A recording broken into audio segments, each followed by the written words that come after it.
Bismillahirrahmanirrahim. Assalamualaikum warahmatullahi wabarakatuh. Waalaikumsalam warahmatullahi wabarakatuh. Innal hamdalillah nahmaduhu wa nasta'inuhu wa nastaghfiruh wa na'udzu billahi min shururi anfusina wa sayyiati a'malina. May yahdihillahu fala mudilla lahu wa may yudlil fala hadiya lahu. Asyhadu an la ilaha illallah wahdahu la syarika lah wa asyhadu anna Muhammadan abduhu wa rasuluh. Allahumma salli ala Muhammad wa ala ali Muhammad. Alhamdulillah, puji dan syukur tidak henti-hentinya kita panjatkan kehadirat Allah Subhanahu wa taala atas limpahan nikmat yang diberikan kepada kita semua, baik itu nikmat kesehatan, nikmat kekuatan, nikmat kesempatan, dan yang paling utama adalah nikmat iman dan nikmat Islam. Salawat dan taslim senantiasa tercurah kepada baginda Nabi besar Muhammad sallallahu alaihi wasallam, juga kepada keluarga beliau, para sahabat beliau, dan orang-orang yang senantiasa istiqomah di jalan Allah Subhanahu wa taala. Jamaah maghrib yang insyaallah sama-sama dirahmati dan dimuliakan oleh Allah Subhanahu wa taala. Pada kesempatan yang berbahagia ini insyaallah saya akan membawakan judul ceramah yang akan menjadi pengantar diskusi kita juga, dengan judul membuktikan kebenaran Al-Quran. Ini penting dibahas karena banyak sekarang orang yang masih meragukan tentang kebenaran Al-Quran, terutama orang-orang yang berada di luar daripada Islam. Tentu pembuktian kebenaran ini didasarkan pada fakta dan rasionalitas yang ada yang dimiliki oleh seseorang.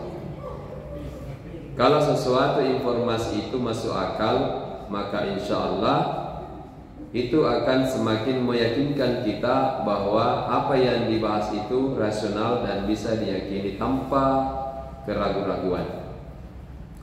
Al-Quran ini merupakan kitab bagi orang-orang Islam, ya. Kitab Al-Quran ini merupakan sebuah wahyu dari Allah Subhanahu wa taala yang disampaikan kepada Muhammad sallallahu alaihi wasallam melalui malaikat Jibril.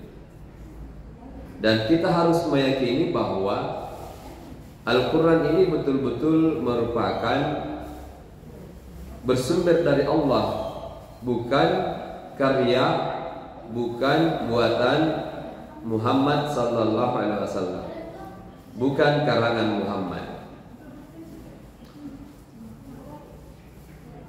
Ketika kita semakin meyakini akan kebenaran Al-Quran, maka insya Allah apa yang termaktub dan apa yang disampaikan di dalam Al-Quran itu insya Allah akan kita laksanakan dengan penuh kesadaran dan dengan penuh keyakinan. Nah, bagaimana faktanya Al-Quran? Faktanya Al-Quran adalah bahwa Al-Quran itu berbahasa Arab, berbahasa Arab asli, bukan berbahasa Inggris, bukan berbahasa Indonesia. Dan kitab-kitab Al-Quran itu di negara manapun pasti berbahasa Arab, lalu kemudian dilengkapi dengan terjemahan sesuai dengan negara masing-masing. Itu berbeda dengan kitab-kitab yang lain. Kitab yang lain itu biasanya langsung diterjemahkan dalam bentuk bahasa setempat atau bahasa negara di mana agama itu tersebar. Tetapi Al-Quran ini dimanapun pasti berbahasa Arab aslinya, kemudian dilengkapi dengan terjemahan untuk memudahkan kita memahami maknanya. Yang kedua, fakta yang kedua bahwa Al-Quran ini diturunkan di Arab, bukan diturunkan di Indonesia, bukan diturunkan di Eropa, tapi diturunkan di Arab. Kalau ditanyakan kenapa diturunkan di Arab, ya itu rahasia Allah. Karena nabinya juga diturunkan di Arab. Kemudian yang ketiga adalah dibawa atau diucapkan pertama kali oleh manusia yang bernama Muhammad. Jadi yang pertama mengungkapkan Al-Quran itu adalah Muhammad. Ketika Al-Quran itu turun dari Allah, dibawa oleh malaikat Jibril, maka yang mengungkapkan itu yang pertama kalinya adalah Muhammad sallallahu alaihi wasallam, lalu diperdengarkan kepada para sahabat. Nah, jemaah sekalian yang insyaallah sama-sama dirahmati oleh Allah Subhanahu wa taala, maka pertanyaan yang muncul kemudian ketika kita melihat fakta daripada Al-Quran ini, yang pertama adalah kemungkinan pertanyaan yang muncul bahwa Al-Quran ini buatan orang Arab karena dia berbahasa Arab. Ya, jadi kemungkinannya kalau kita ingin mendalami Al-Quran itu, memahami Al-Quran, maka bisa saja kita bertanya bahwa kemungkinan besar itu adalah Al-Quran itu buatan orang Arab karena dia berbahasa Arab sebagaimana fakta yang disampaikan tadi. Yang kedua adalah karena yang menyampaikan itu adalah Muhammad, maka kemungkinan pertanyaannya adalah ya, Al-Quran itu dibuat oleh Muhammad karena Al-Quran itu diungkapkan oleh Muhammad. Jadi bisa saja tuduhan itu muncul bahwa Al-Quran itu adalah buatan Muhammad. Ya. Dan kemungkinan pertanyaan yang ketiga adalah bahwa Al-Quran itu berasal dari Allah Subhanahu wa taala. Ya, mari kita lihat. Mari kita mengkaji kira-kira apa jawaban dari pertanyaan tadi. Kalau ada yang mengatakan bahwa Al-Quran itu adalah buatan orang Arab. Ya. Jemaah sekalian, mungkin bisa kita melihat bahwa kebanyakan isi Al-Quran itu banyak bertentangan dengan kebiasaan, keyakinan, tradisi, sosial masyarakat orang-orang Arab. Misalnya saja terkait dengan Tuhan mereka. Tuhan mereka yang kemudian tidak sama dengan Tuhan yang dijelaskan di dalam Al-Quran. Maka ini sangat tidak masuk akal kalau misalnya yang membuat itu orang Arab, yang pada saat itu kebiasaan orang Arab itu menyembah bukan kepada Allah, tetapi menyembah kepada patung-patung. Ya, menyembah kepada berhala-berhala. Nama Tuhannya Lata dan Uzza. Nah, sedangkan di dalam Al-Quran ada dikatakan misalnya, Inni anallah, sesungguhnya aku adalah Allah. Nah, bagaimana mungkin dikatakan bahwa Al-Quran ini adalah buatan orang Arab, sedangkan kontennya atau isinya terkait dengan ketuhanan atau teologi itu bertentangan dengan tradisi orang-orang kafir Quraisy. Itu dari sisi ketuhanan misalnya. Yang kedua misalnya, tradisi orang-orang Arab itu pada saat itu adalah banyak berzina, kebiasaan juga mungkin mencuri. Kemudian dalam Al-Quran itu banyak menjelaskan tentang larangan berzina. Nah, ini kan kontradiktif. Tidak mungkin orang Arab yang kebiasaannya berzina lalu membuat aturan bertentangan dengan kebiasaan-kebiasaan mereka. Ya, biasanya kalau secara manusiawi aturan itu dibuat, kalau manusia itu membuat aturan, maka kemungkinannya aturan yang dibuat itu sama dengan kehendak-kehendaknya atau kebiasaan-kebiasaan yang dia gunakan. Ya, misalnya kalau di Indonesia ini karena tradisinya sudah karena kebiasaan, ya kebanyakan lah, bukan kebiasaan, karena kebanyakan di sistem kita di Indonesia ini pejabat-pejabat itu banyak terlibat dengan kasus-kasus korupsi misalnya, maka tidak ada satupun yang berani membuat misalnya bagaimana ketika orang korupsi itu dikasih hukuman mati. Ya, karena ya mohon maaf boleh jadi mungkin mereka ini bagian dari pelaku itu. Ya. Tetapi ini Al-Quran sangat tegas. Bagaimana misalnya orang yang mencuri harus dipotong tangannya. Kemudian juga orang Arab misalnya kebiasaannya misalnya berzina. Nah, bagaimana mungkin orang Arab melarang orang berzina, membuat Al-Quran di mana isi Al-Quran itu melarang berzina, sedangkan kebiasaan-kebiasaan mereka itu malah berzina. Ya, seharusnya orang Arab itu dalam Al-Quran, kalau dia membuat Al-Quran, harusnya membuat tempat-tempat prostitusi yang melegalkan perbuatan mereka. Tetapi kan tidak seperti itu. Nah, ini maksudnya pembuktian Al-Quran secara akal sehat sebagai akal sehat, dan bagaimana menguatkan rasionalitas kita sebagai orang yang berakal. Nah, itu. Yang kedua adalah kalau misalnya itu adalah buatan Muhammad, ya. Kalau itu adalah buatan Muhammad, pertama kita bisa melihat bahwa Rasul itu dia tidak pernah mengenyam bangku pendidikan. Ya, Rasul itu tidak pernah sekolah formal. Rasul itu bahkan lebih banyak berdiam di Arab. Tidak pernah misalnya pergi ke Amerika, tidak pernah misalnya pergi ke Jepang atau ke Inggris. Bahkan Rasul tidak pernah ke Madinah. Rasul itu hanya di Mekah saja ketika diangkat Rasul. Rasul itu, Muhammad itu nanti hijrah ke Madinah ketika Rasul sudah berstatus Nabi. Ya, jadi Rasul itu selama di awal beliau sampai di umur sampai di misalnya sebelum ada perintah hijrah ke Madinah, Rasul itu menetap di Mekah. Nah, kemudian bagaimana mungkin Rasul misalnya bisa banyak mengetahui tentang alam semesta? Ya, Rasul banyak mengetahui tentang kisah-kisah Nabi. Ya, orang-orang kafir Quraisy, setahu saya di sana belum masih sedikit mungkin orang yang beragama Nasrani atau Yahudi. Mereka itu mungkin sebentar bisa diluruskan bahwa di kafir Quraisy itu, ya, mereka itu adalah orang-orang jahiliyah yang agamanya bukan Yahudi, bukan Nasrani. Sehingga informasi tentang misalnya kisah-kisah Nabi Musa, Harun, Yahya dan lain-lain sebagainya itu Rasul tidak tahu. Ya. Kecuali kalau di Madinah itu ya sudah ada suku, di sana sudah ada Yahudi, ya, suku Aus, suku Hajraj. Interaksi Rasul dengan mereka ya sudah sering. Tapi waktu Rasul di Mekah itu tidak berinteraksi dengan mereka. Artinya Rasul tidak mungkin membuat sesuatu yang dia sendiri tidak mengetahuinya.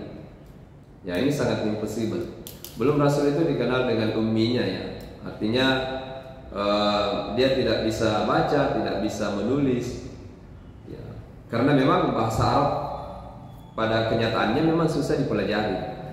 Saya saja masih susah belajar bahasa Arab, apalagi mau menulis itu ya butuh waktu yang cukup banyak. Jadi tidak mungkin misalnya Rasul menjelaskan banyak tentang bagaimana lebah bisa menjadi menghasilkan madu, lalu madu itu bisa menjadi sebuah obat yang bisa menyembuhkan penyakit. Itu kan luar biasa dijelaskan di dalam Al-Quran. Al-Quran misalnya menginformasikan bagaimana tentang lautan. Padahal di Arab Saudi, mungkin di Arab pada saat itu kan belum ada, tidak kelihatan laut. Tapi Rasul sudah bisa menjelaskan tentang laut. Ya, dan banyak hal lain yang Rasul tidak tahu secara manusiawi. Artinya bahwa ini Al-Quran betul-betul merupakan wahyu dari Allah Subhanahu wa Ta'ala. Ya. Jadi seperti misalnya lalu kemudian atas tuduhan ini, ketika orang-orang Arab misalnya menuduh bahwa Muhammad adalah yang membuat Al-Quran, maka Allah Subhanahu wa taala menantang orang-orang Quraisy untuk membuat 10 saja surat. Ya. Untuk membuat 10 saja surat yang menyamai Al-Qur'an ini. Sebagaimana di dalam surah Hud ayat 11, Allah Subhanahu wa taala berfirman, "Am yaqulu naftara qul fa'tu bi asri suwarin mithli mubtarayatin wa da'u man istata'tum min dunillahi in kuntum shadiqin." Yang artinya, bahkan mereka mengatakan Muhammad telah membuat-buat Al-Quran itu. Katakanlah, kalau demikian maka datangkanlah 10 surat-surat yang dibuat-buat yang menyamainya, dan panggillah orang-orang yang kamu sanggup memanggilnya selain Allah, jika kamu memang orang-orang yang benar. Ya. Tapi tantangan yang disampaikan oleh Allah ini tidak ada yang bisa meresponnya, bahkan tidak ada yang bisa membuatnya. Membuat 10 surat yang menyerupai Al-Quran, yang tata bahasanya sama dengan Al-Quran. Ya. Bahkan ketika tidak ada yang mampu membuat satu surat, Allah menurunkan tantangannya, menantang lagi kalau tidak bisa 10 surat, satu surat saja. Sebagaimana di surah Al-Baqarah ayat 23, Allah Subhanahu wa taala berfirman, "Wa in kuntum fi raibin mimma nazzalna 'ala 'abdina fa'tu bi suratin min mithli wad'u syuhada'akum min dunillahi in kuntum shadiqin." Dan jika kamu tetap dalam keraguan tentang Al-Quran yang kami wahyukan kepada hamba kami Muhammad, buatlah satu surat saja yang semisal Al-Quran itu, dan ajaklah penolong-penolongmu selain Allah jika kamu orang-orang yang benar. Maka pada saat itu ada namanya Musailamah Al-Kazzab. Musailamah Al-Kazzab ini itu jauh-jauh hari sebelum lahir Nabi sudah ada beliau, sudah lahir beliau. Dan Musailamah Al-Kazzab ini mengaku sebagai seorang nabi. Jadi memprovokasi orang-orang Arab bahwa dia ini adalah nabi. Disebut Al-Kazzab itu artinya si pembohong, ya, si pembohong. Musailamah si pembohong, Al-Kazzab, peballe-balle, petipu-tipu. Karena Musailamah ini memiliki kemampuan mampu menyihir orang, mampu menghipnotis orang. Jadi apa-apa yang disampaikan itu orang langsung menerimanya. Ya, sampai karena biasanya orang kalau bisa langsung menerima pesan dari orang lain, itu langsung orang itu disebut sebagai penyihir. Sebagaimana Rasul misalnya, ketika Rasul mendakwahkan Islam, banyak pengikut-pengikut Rasul, lalu Rasul juga dituduh sebagai seorang penyihir. Ya, tapi itu kan tuduhan. Pada kenyataannya Rasul itu bukan seorang penyihir. Ya. Atau barangkali apa yang disampaikan Rasul adalah hal-hal yang tidak biasa didengarkan oleh orang-orang Arab, lalu Rasul bisa keluarkan ungkapan-ungkapan seperti itu. Ya. Jadi Al-Quran dengan hadis itu kan sangat beda. Al-Quran diungkapkan oleh Rasul, hadis juga diungkapkan oleh Rasul. Tetapi secara apalagi tata bahasa itu beda Al-Quran dengan hadis. Itu sangat beda. Coba kalau kita biasa sering membaca Al-Quran lalu membaca hadis, itu agak lain-lain dirasa. Ya, karena strukturnya, tata bahasanya beda. Sama misalnya kalau ada orang Jawa yang pola bahasanya itu adalah bahasa Jawa, logat Jawa, lalu pindah ke Makassar, lalu pindah di Makassar mau juga logat Makassar. Ya, mungkin dia bisa bahasa Makassar tapi logatnya tetap logat Jawa. Ya, kan lucu biasa didengar itu. Sama juga kalau misalnya orang Makassar pergi ke Jawa, mau logat Jawa, itu susah. Saya pernah ke Jakarta, mau logat Jawa Dikira saya orang Batak. Malah jadinya saya orang Batak, bukan orang Jawa. Ya, karena beda, mulai dari kelembutan suaranya, vokalnya, itu orang-orang Jogja kalau bicara itu sangat lembut halus. Ya, sama orang Solo.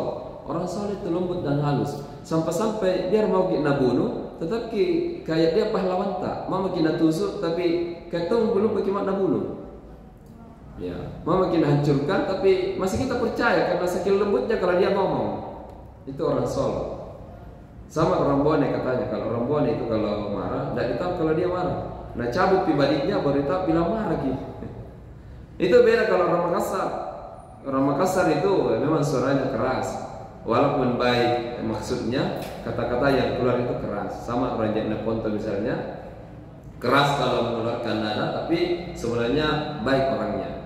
Ya, itu ya mungkin karena ini sangat terkait mungkin dari kultur, kebiasaan dan letak geografisnya barangkali.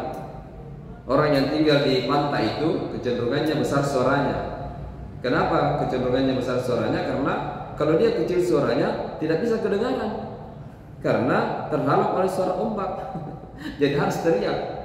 Ya, jadi ini sangat dipengaruhi dengan letak geografisnya barangkali. Jamaah sekalian, insyaallah sama-sama dirahmati dimuliakan oleh Allah Subhanahu wa taala. Maka Musailamah Al-Kazzab ini mencoba membuat sebuah Al-Qur'an juga. Ya, membuat Quran yang menandingi surah Al-Asr yang berbunyi ya wabri innama anta adunani wa sadrun wa sa'iruka habrun naqsin. Apa artinya? Wahai kelinci, sesungguhnya kami memiliki 2 telinga dan 1 dada, dan semua jenismu suka membuat lubang. Itu yang dibuat oleh Musailamah Al-Kazzab menentang surah Al-Asr. Al-Asr kan indah ya. Wal asr demi masa. Innal insana lafi khusr. Sesungguhnya manusia dalam keadaan merugi. Illa alladziina aamanu wa 'amilus shalihati wa tawassaw bil haqqi wa tawassaw bis sabr. Kecuali orang-orang yang beriman dan beramal saleh. Ya. Jadi ini sangat beda ya, baik dari susunan kata, makna maupun keindahannya sangat beda dengan Al-Quran. Al-Quran itu sangat indah dengan syair-syairnya. Mungkin kalau kita membuat pantun, paling mungkin bersajak abe-abe ya, berpola abe-abe. Misalnya jalan-jalan ke Surabaya, ada A terakhir. Jangan lupa berselendang maya, ada ya juga. Ya. Apalagi kalau saya jatuh cinta sama Siti Nurbaya.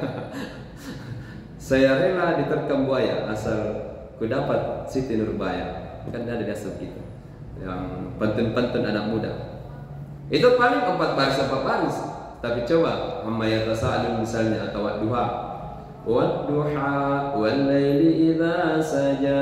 Itu fathah semua. Ma wadda'aka rabbuka wa ma qala. Walal akhiratu khairul laka minal ula. Itu adalah semua di ujung. Itu kalau orang buat puisi di Indonesia susah itu mencari pola yang begitu semua.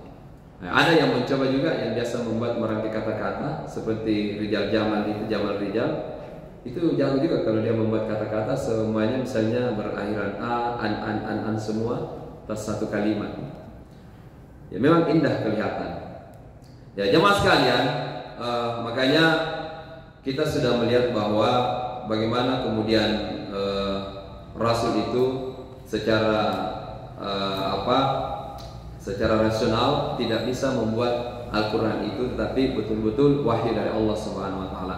Bahkan ada testimoni dari Walid bin Mughirah, tokoh kafir dan sastrawan Quraisy.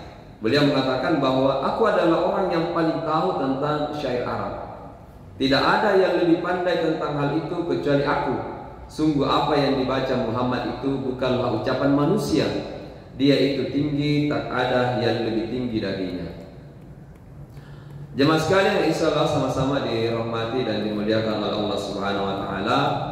Saya kira apa yang dibahas pada saat ini terkait mengenai bagaimana kita membuktikan Al-Quran, harapan kita adalah bahwa setelah kita memahami semua itu, membenarkan bahwa betul-betul Al-Quran ini adalah wahyu dari Allah Subhanahu wa taala, maka kita semakin yakin dan semakin mau melaksanakan apa yang diperintahkan dan apa isi Al-Quran tersebut.